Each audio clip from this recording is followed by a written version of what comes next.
Rufai is trying to explain to you in the literature is called religious syncretism, and it is represented by the African church in Nigeria, where they mix one form of Christianity with another form of religion and belief in God, which has been well explained in the literature. But let me come from a dramaturgical point of view.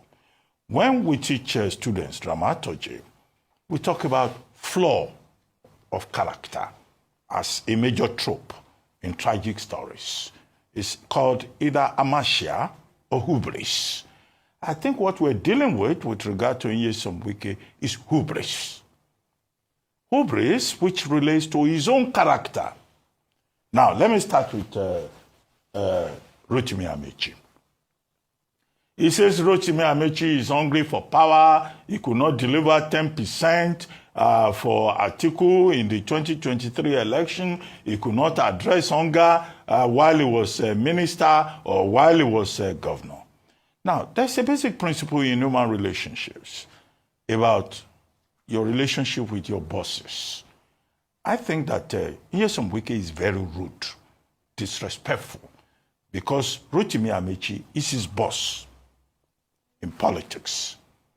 When he was local government chairman, or was he councillor, during Amaechi's second term, it was Reuben Abati that helped him to become local government chairman at Obio Apo local government area. He subsequently became chief of staff to Reuben Abati.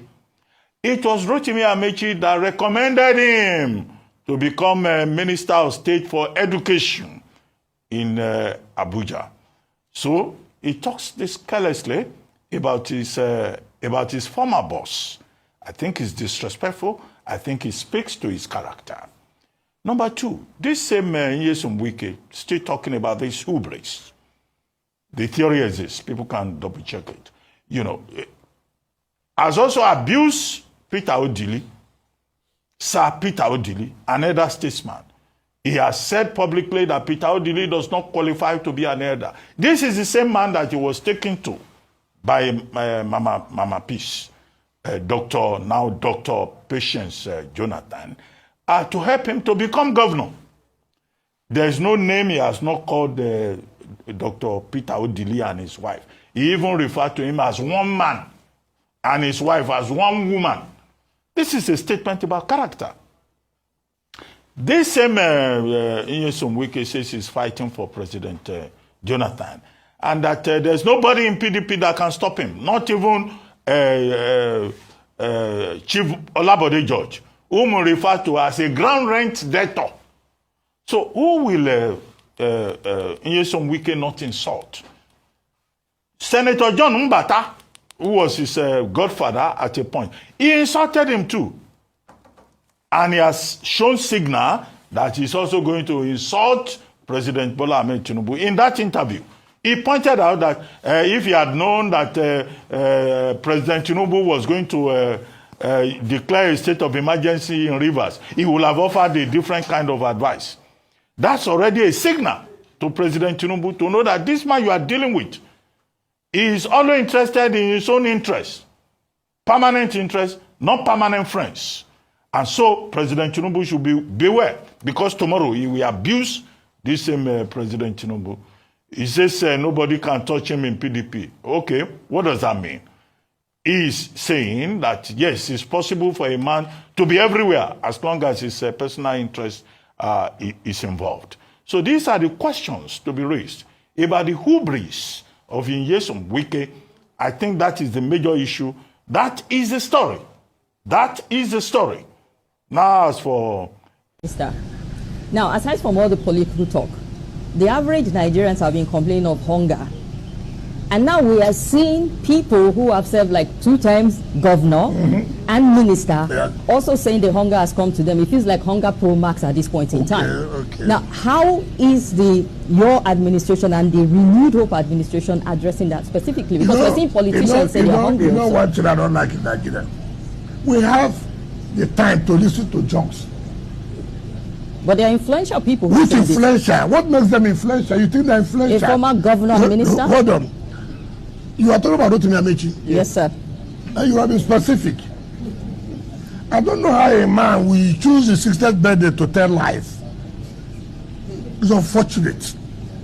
Of all time, it's your 60th birthday that people are celebrating you. You used to tell lies to Nigerians. You are hungry. Let us tell ourselves this.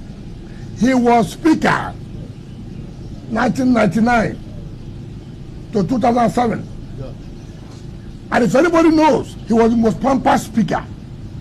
Then he was reading law in London as a speaker 1999 to 2007. He became a governor 2007 to 2015. He was still reading law in London. 8 years as Speaker of Rivers State House Assembly. 8 years as Governor of Rivers. You never talked about hunger. He became a minister from 2015 to 2023. 8 years, super minister, transport. Where you were borrowing money for exit bank loans.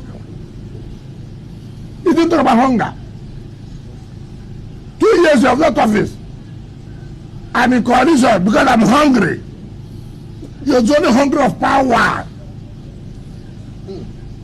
And that's just failure on his part. How do you look at it? How do you insult Nigerians? How do you trivialize the issue of hunger or poverty? Why do you do that? You're insulting Nigerians. You joined Atiku. You joined Elfa because you are hungry. Have you not insulted Nigerians? Just that you can't stay out of power. That's the hunger. You can't stay out of power. How would a man since 1999 to 2023 we stand before Nigerians who presided over billions of naira? These were the same man who on the national television told Nigerians he doesn't like money. Meanwhile, dollar was showing. Meanwhile, dollar. You are carrying dollar. And you are telling Nigerians you don't like money. What kind of country is this? And we are listening to that. And you say it's influential.